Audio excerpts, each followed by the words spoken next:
Hello everybody, in this video we will reveal to you a new hedged strategy on coffee. Before I start, however, keep in mind this video is not investment advice, and if I'm gonna speak about certain financial instruments like futures, options, ETFs and others, it's only for educational purposes. As always, new signals were generated by our AI model and added to the app this Saturday. You are used to it. Every week, every Saturday, new signals are made, and we alert you on Twitter on the most interesting opportunities according to our views. I think this Saturday we notified you about the spread in soybean meal, which is not new, but it's doing great, and we think it will continue to do great. And also some older spreads among meats, especially as part of our intermarket strategy from our research.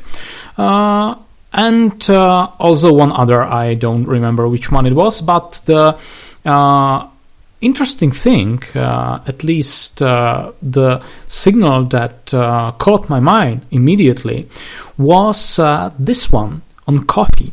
It's interesting because, as you can see, it's a bear spread between July 2021 and May 2021. Bear spreads usually profit when the underlying commodity goes lower, and it's surprising because we are long-term bullish on coffee.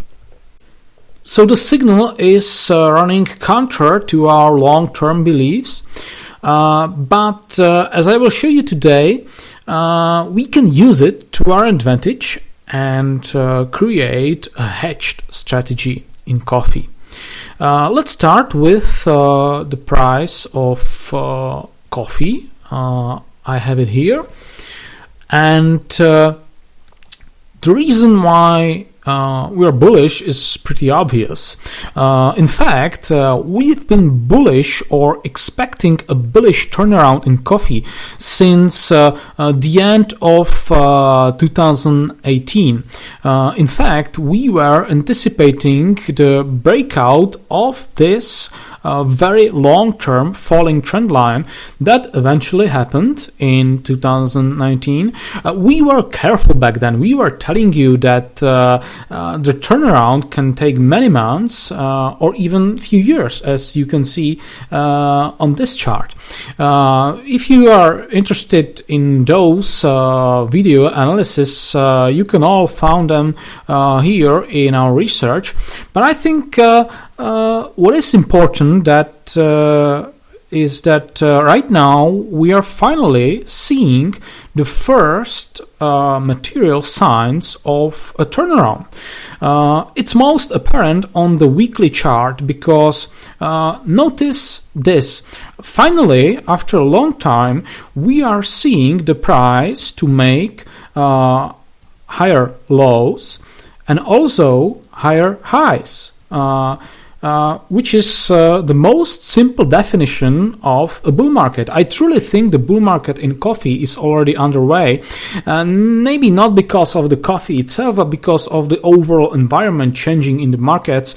The inflation is slowly going higher. The price of other major commodities like oil, precious metals, and grains are also much higher, and it's only logical that coffee will eventually join this uptrend. So let's summarize it again. The long-term outlook is very clear. We have a textbook breakout of a major falling trend line, followed by a multi-month consolidation, and finally first signs of an emerging strength in this market, which is evident from the higher highs and higher lows. So how does the bear spread fit into this narrative? Well, maybe we will have a short-term weakness before the long-term strength.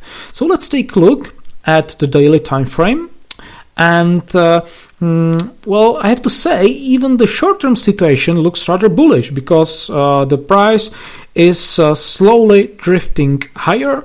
And also, in the very short term, we have an uptrend since the beginning of November, followed by this, you can call it a bull flag or just consolidation.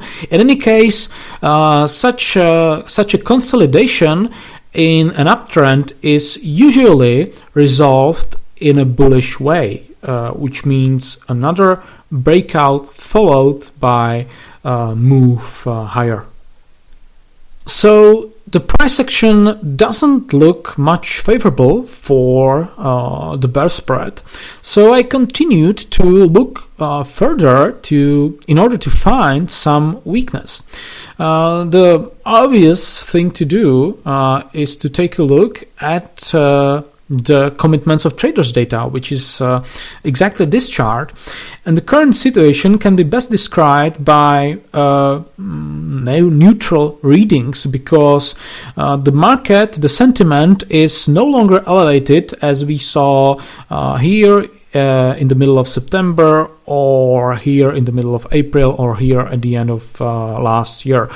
These were the times when there was a huge optimism, which was unsustainable in the short term, and these periods were followed by extreme pessimism, which were those naders in the middle of February, or here between June and July, and finally here at the beginning of November. And right now we are somewhere in the middle. Usually, when the sentiment is neutral, there is a tendency for the price to continue in the trend. And the trend right now, both the medium-term trend and the short-term trend, is clearly up. So the sentiment also doesn't rule out further upside.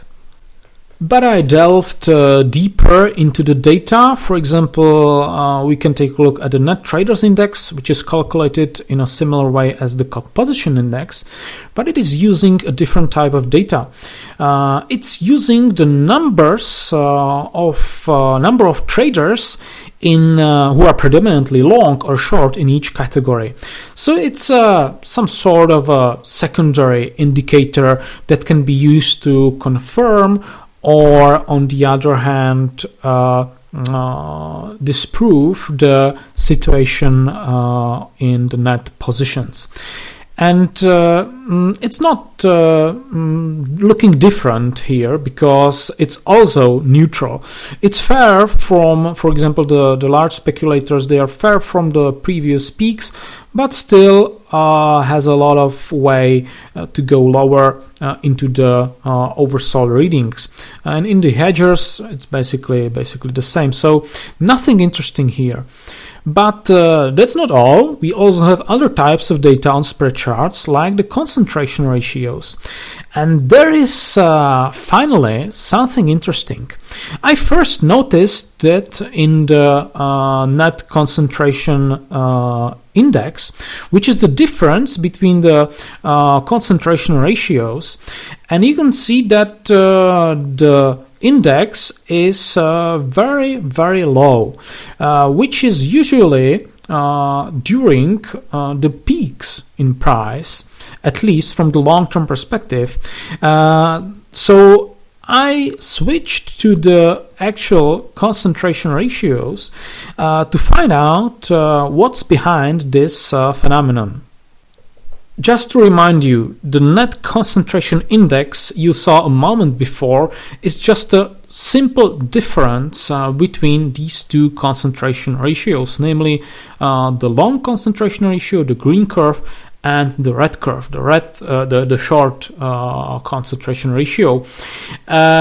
So obviously, the reason for that fall off the cliff in the index is the spike in short concentration ratio. And by the way, what is the ratio itself? It's simply the percentage of the total open interest held by the 4 largest traders. So currently, for example, the 4 largest traders are holding 15% of total open interest in coffee. I will keep just the short concentration ratio displayed right now because this is the important one in this case. And keep in mind that it's not straightforward to interpret this, especially because it's behaving very differently in each market. It depends on who are those traders behind this ratio. Who are the 4 largest traders?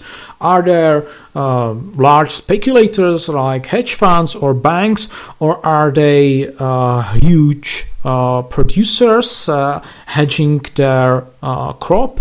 That's very important, and that may cause different behavior, for example, in coffee and in other markets. So the best thing you can do is just to look at the data itself and try to find the logic in it, the relationship between the data, between the concentration ratios and the price.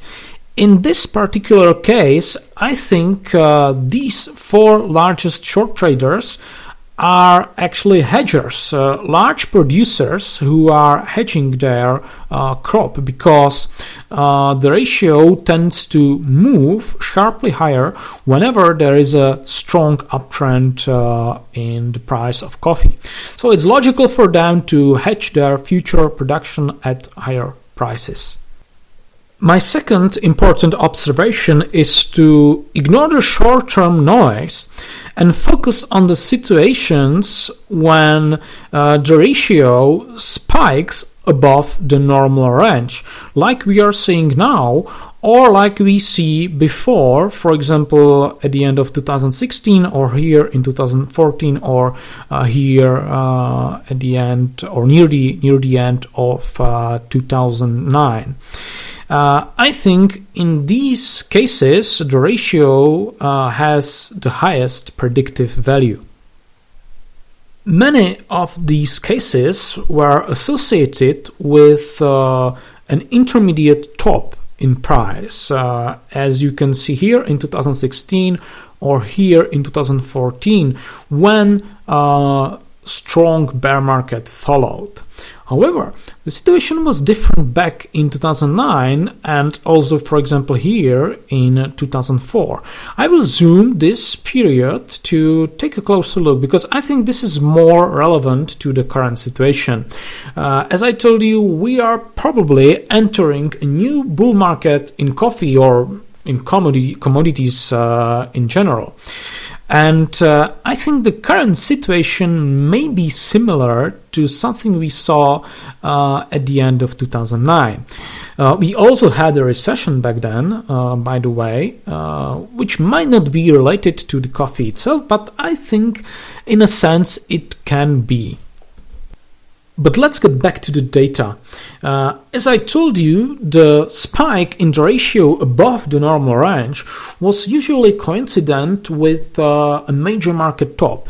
And when this was not the case, like we can see over this period, at least it was the spike in the ratio was followed by a period of sideways action, consolidation basically, or a drift lower. The important thing is that whenever the ratio was high, the uptrend was usually still quite some time away. In other words, when there was a spike in the ratio, the market needed some time to consolidate and for the ratio to move lower before a strong uptrend may emerge. This was the case during the previous major low at the end of 2009, but also in these other cases, like for example here in 2004, when there was also a huge spike in the ratio, and the strongest uptrend happened only after the ratio moved lower. It was a few months away from the highest peak. So let's get back to the current situation. And as I told you, the technicals are very supportive for coffee. So I interpret the situation that we have to wait for the ratio to go down before the major uptrend can start. So it's less likely that we will get a bear market. I think it's quite unlikely.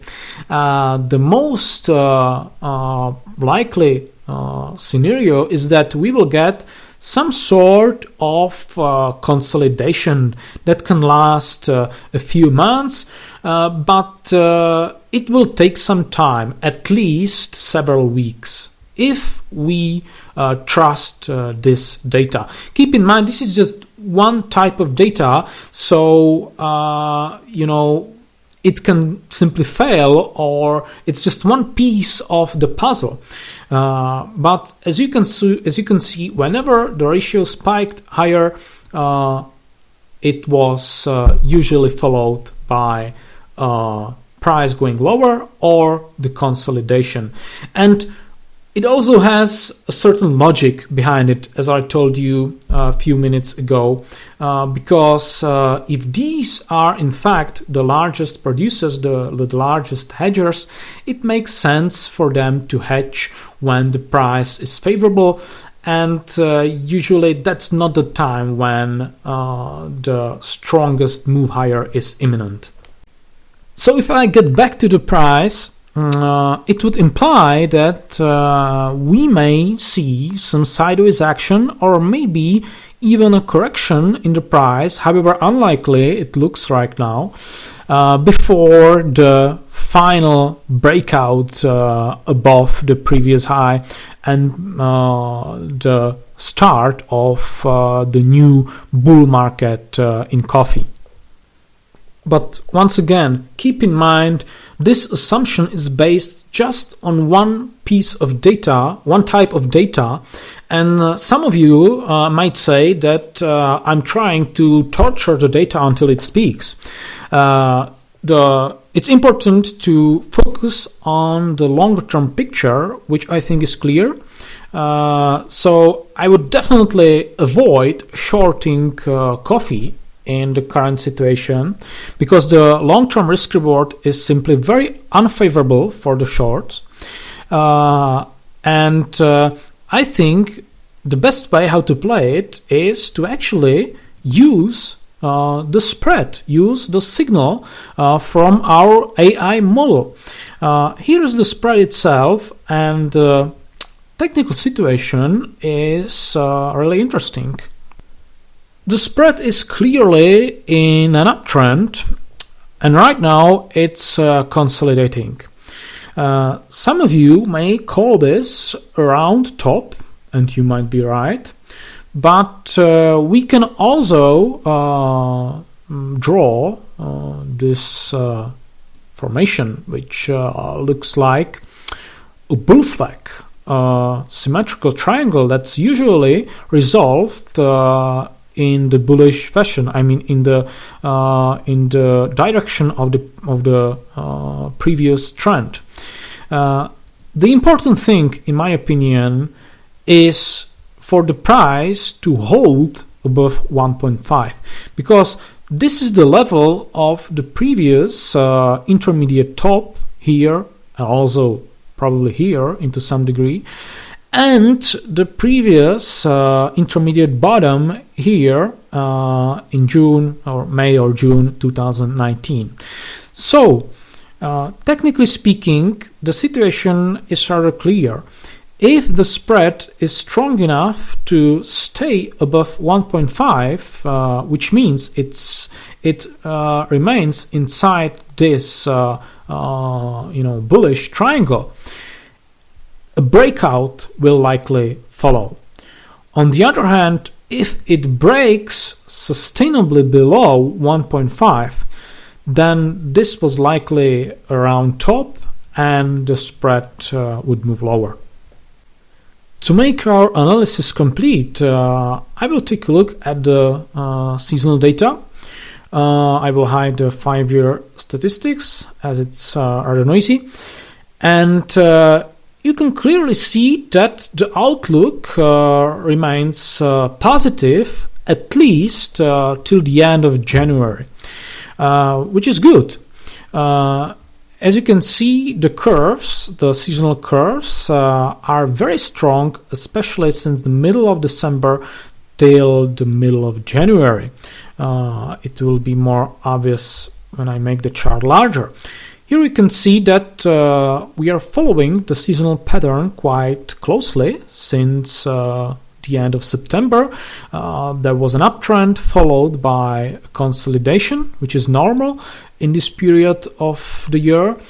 And then we shall have another move, strong move higher. So we are probably entering the best period for this spread, and that's supportive. And finally, I have this chart, which is basically the valuation analysis. It's the same spread, but this time it's expressed in contango percentage, which is a better way how to analyze the value of the spread, whether it is undervalued or overvalued. And this is also favorable because you can see the spread is rather undervalued. It's closer to the bottom of the medium-term range. Most of the years are above the current value. And historically, when the spread was undervalued, I will highlight just those situations. Just give me a second. Yes, historically we can identify, at least over the last 10 years, we can identify 3 such situations when the spread was at a similar value of contango, which means it was undervalued compared to the last 10 years. And in every case, it moved higher. Eventually, the strength of the uptrend was different in each case, but still we can say it was a good trading idea back around the middle of December. And now let's get back to the beginning. I will tell you how to create a hedged strategy in coffee. As most of you probably suspect right now, we will make use of this spread because I think it's truly a good opportunity, especially because of the very favorable risk reward. You can set very tight stop loss because the risk is very well defined in this case. It will be immediately clear that the spread will probably fail if the price breaks below 1.5 sustainably, which means it won't be just a false breakdown. On the other hand, the upside is quite large, especially compared to the undertaken risk. On the other hand, I'm long-term bullish on coffee, as I told you, so I would use any dip in the price of coffee to build a long-term bullish long position. And we can use the spread as a great hedge to any long position, whether it will be in the underlying futures or in the ETFs, as I will show you in a moment. Moreover, coffee is the special market in a sense that it's common here to see both bear spreads and the underlying to go higher together, which is very unlikely most of the time in majority of the markets. But here in coffee, some of the spreads are so specific and the contango between particular combination of contracts so strong that it's possible for the price to move higher, for the price of the underlying to move higher, and for the spreads to move, for the bear spreads to follow it higher too. It's not a norm, rather an exception, but it can happen. Another such market is, for example, soybean oil, which is also well known for certain combinations of contracts, certain bear spreads to be profitable even during uptrends in price due to the very strong contango in that market. But in order to be clear, this is not my base case scenario. As I told you, it's rather an exception. But I would personally open a position in this spread immediately because of the favorable risk reward, and I would watch any dip in the price of coffee to slowly build a long position. Alternative strategy might be to enter a long position during breakouts, for example, when we break over 125, or when we broke out of this symmetrical medium-term symmetrical triangle, which is also a very important long-term pattern. But this is just an example. It's up to you. It's up to your risk management, your risk tolerance, and the overall account management, which will determine the right path for you. One possibility is to build a long-term bullish position with futures. In this case, I would pick longer dated futures, but this is very expensive because these contracts are not cheap. For example, if I switch to the P&L calculator, you can see that this uptrend was in fact worth $8,000, which is good if it is a profit, but quite bad when it's a loss.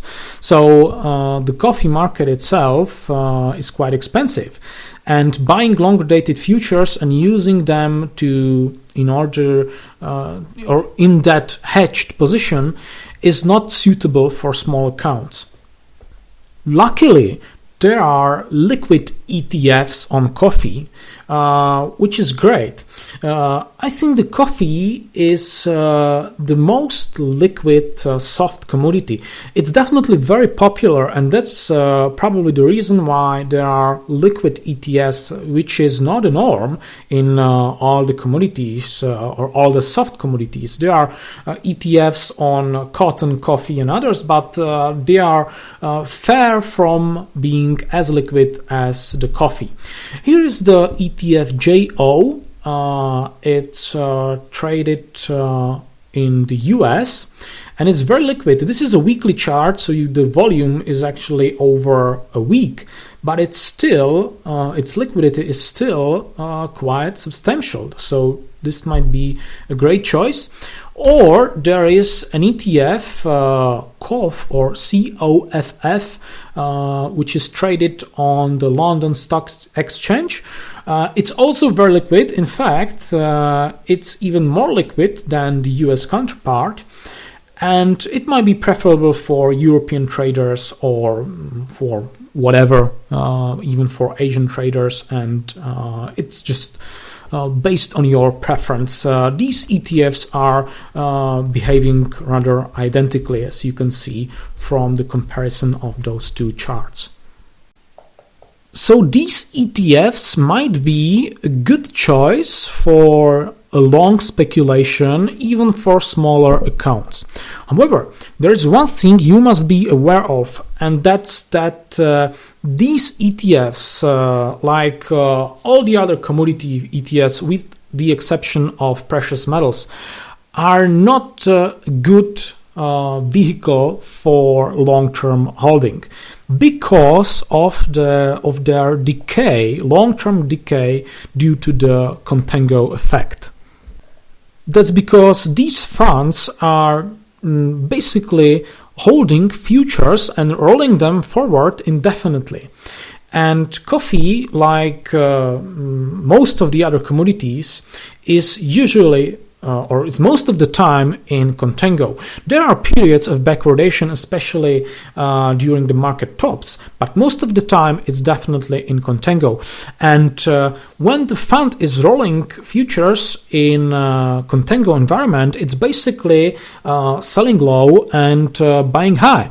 So that's creating a loss for the fund, and that's the reason why most of these ETFs are trending lower over the long term, and their value is asymptomatically approaching zero.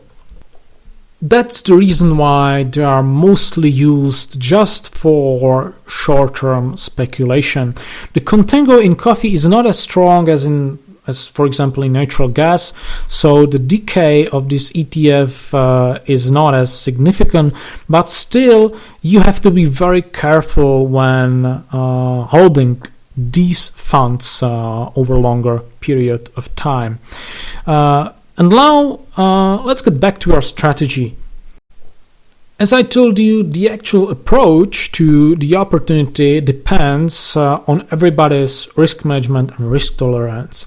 For example, one might open the bear spread immediately and start slowly buying and building the long position even while the price is within this short-term trading range. Or another trader might wait for a deeper pullback before buying or starting to build a long position. It all depends on your preferences. The key message from this analysis is that there is a very interesting opportunity in this bear spread that runs contrary to the long-term trend or likely the long-term emerging trend in the coffee futures, and it might be best to combine these two strategies together, to use the short-term strategy in the bear spread to hedge long-term positions in the underlying. And that's all for today. I hope this video will inspire you so you will be able to spot such opportunities for combined hedged strategies in the future yourself. So thank you for watching us and see you next time.